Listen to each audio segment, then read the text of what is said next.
सभी धर्म प्रेमी बंधुओं को जय जिनेन्द्र। पूर्व के श्लोक में इष्टोपदेशी ग्रंथ के 26वें श्लोक का हम लोग स्वाध्याय कर रहे थे, जिसमें आचार्य पूज्यपाद स्वामी महाराज हम लोगों को निर्ममत्व होने की प्रेरणा दे रहे थे। वो कह रहे थे किसी वस्तु में ममत्व भाव नहीं रखो, ममत्व भाव ही वास्तविकता में कर्म बंध का कारण है। तब शिष्य प्रश्न कर रहा है, हे महाराज, आपने ये तो कह दिया कि निर्ममत्व हो जाओ, लेकिन मुझे निर्ममत्व होने के लिए क्या करना होगा, किस प्रकार का विचार करना होगा, निर्ममत्व कैसे होऊं, यह भी तो आप बताइए।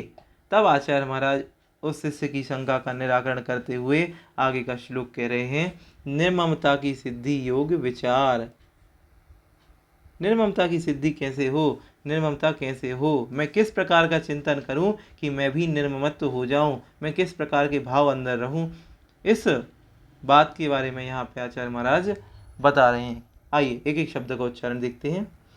एको हम निर्ममः शुद्धो ज्ञानी योगींद्र गोचरः बाह्या, बाह्या इसमें बड़ा वा, आधा और या, इस तरीके से 3 शब्द हैं, इसीलिए इसको पढ़ते हैं बाह्या, बाह्या। ठीक। संयोगजा, संयोगजा भावा मत्तः सर्वेपि, सर्वेपि सर्वथा, सर्वथा।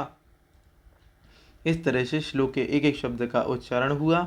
अब लयबद्ध तरीके से इस श्लोक को कैसे पढ़ें, आइए देखते हैं।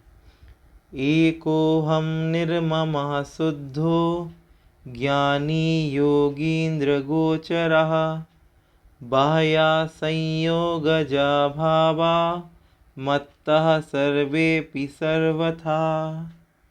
सरल है। एक एक शब्द का उच्चारण करने के बाद हमने लयबद्ध तरीके से श्लोक को किस तरह से पढ़ना है यह भी सीख लिया है। आप लोग पुनः पुनः उच्चारण कीजिए, वीडियो को पीछे ले जाइए और मेरे साथ पुनः एक बार बोलिए, आप पे भी बनेगा। ठीक। आइए एक एक शब्द का अर्थ हम देखते हैं। एको हम, एको हम, एको हम में यहाँ पे 2 शब्द हैं, एकः अहम, एक अहम, यहाँ पे 2 शब्द हैं, एक अहम, एक अर्थात एक, अहम अर्थात मैं एक हूँ। किस तरह का चिंतन करना है, मैं तो एक हूँ। निर्ममः, निर्ममः मतलब ममत्व से रहित हूँ, मैं तो ममता रहित वाला हूँ। और कैसा हूँ, शुद्धो अर्थात शुद्ध हूँ। 3 बातें कह दी। पहला, मैं एक हूँ। एक कैसे, एक से मतलब है मैं तो बस आत्मा हूँ, आत्मा के अलावा मैं कुछ भी नहीं हूँ। ना मैं शरीर हूँ, ना ही मैं ये संबंधी परिवार कुछ भी नहीं हूँ, ना माता हूँ ना पिता हूँ। मैं तो शुद्ध एक आत्मा हूँ जो समस्त प्रकार के कर्मों से रहित है। ऐसी शुद्ध मैं आत्मा हूँ। तो कह दिया एक हूँ। अहम अर्थात मैं, निर्ममा अर्थात समस्त प्रकार के ममत्व से रहित हूँ। शुद्धो, शुद्धो अर्थात शुद्ध हूँ। शुद्ध अर्थात मुझ में किसी प्रकार की मिलावट नहीं है, कर्म की भी मिलावट नहीं है। मेरी आत्मा तो एकदम चमकदार और शुद्ध है। ज्ञानी, ज्ञानी अर्थात मैं ज्ञानी हूँ। मैं केवली श्रुत केवली के द्वारा, ज्ञानी अर्थात मैं ज्ञानी हूँ। ज्ञानी मतलब मैं सब कुछ जानने और देखने वाला हूँ। और योगींद्र गोचरः, योगींद्र गोचरः अर्थात योगियों के द्वारा, योगी अर्थात ऐसे योगी जो सब कुछ जानते हैं, सर्वज्ञ हैं, ऐसे योगियों के द्वारा अर्थात केवली शुद्ध केवली, केवली भगवान जिन्होंने केवल ज्ञान को प्राप्त कर लिया है उनके द्वारा, योगींद्र अर्थात केवली और शुद्ध केवलियों के द्वारा, गोचरः, गोचरः अर्थात जानने योग्य हूँ। ठीक। योगींद्र गोचरा, केवली शुद्ध केवली के द्वारा जानने योग्य हूँ। और क्या कह रहे हैं आचार्य महाराज, कह रहे हैं बाह्या, बाह्या अर्थात भिन्न है। संयोगजा भावा, संयोगजा अर्थात संयोग से उत्पन्न होने वाले पदार्थ सब भिन्न हैं मुझसे। सारे के सारे पदार्थ जो बाह्य संयोग से उत्पन्न होने वाले हैं, जो मुझसे अलग हैं, जो इस संसार में मेरे साथ देखे जाते हैं, वह सब मुझसे भिन्न हैं। मैं उन सब से भिन्न हूँ। सारे संयोग से उत्पन्न होने वाले पदार्थ मुझसे भिन्न हैं। मत्तः सर्वेपि सर्वथा, मत्ता अर्थात मुझसे, सर्वेपि, सर्वेपि अर्थात सभी, सर्वथा अर्थात सभी प्रकार से।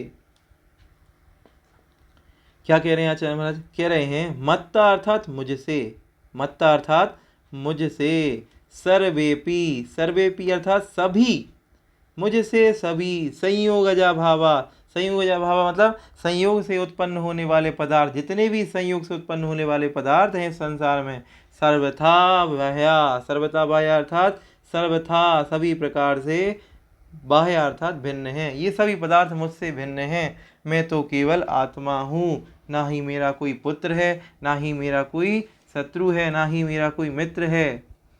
आचार्य महाराज ये श्लोक यहाँ पे निश्चय नय की अपेक्षा से कह रहे हैं।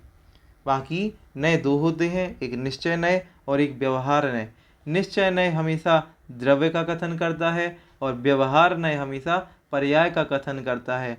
अब यहाँ पे आचार्य महाराज कह रहे हैं कि मैं तो सबसे भिन्न हूँ, एक हूँ, शुद्ध हूँ, निर्ममत्व हूँ, ममता भाव से रहित हूँ। ये सभी शुद्ध अवस्था की बातें हैं, शुद्ध निश्चय की बातें हैं। लेकिन यदि व्यवहार नय की ओर से देखेंगे, संसार की अपेक्षा देखेंगे, पर्याय की अपेक्षा से देखेंगे, तो इस संसार में रहते हुए ये जो पुत्र हैं, ये व्यवहार नय की अपेक्षा से आपके हैं, निश्चय नय की अपेक्षा से तो आपका कोई नहीं है। इस अपेक्षा से यहाँ पे यह कथन किया गया है। मेरी आत्मा तो बाह्य के सभी पदार्थों से सर्वथा सब प्रकार से भिन्न है। इस प्रकार का कथन आचार्य महाराज यहाँ पे बहुत अच्छे तरीके से कह रहे हैं। श्लोक को बार बार पढ़िए, दूसरी बार पुनः देखिए, एक एक शब्द का अर्थ देखिए। यहाँ पे एक मत्ता शब्द दिया है। मत्ता अपमान पदार्था नाम हम लोगों ने पूर्व के श्लोक में पढ़ा था। वहाँ पे मत्ता अर्थात मदमस्त था, जिसने नशीले कौनों को खाने के बाद जिसकी बुद्धि भ्रष्ट हो गई है। और यहाँ पे मत्ता शब्द का अर्थ है मुझसे। इस तरह से एक एक शब्द को मेल करते हुए पढ़ें, आप सभी को समझ में आएगा। पुनः वीडियो को देखें। किसी भी प्रकार की कोई दिक्कत हो तो आप कमेंट बॉक्स में कमेंट कर सकते हैं और मुझसे पूछ सकते हैं। सभी को जय जिनेंद्र।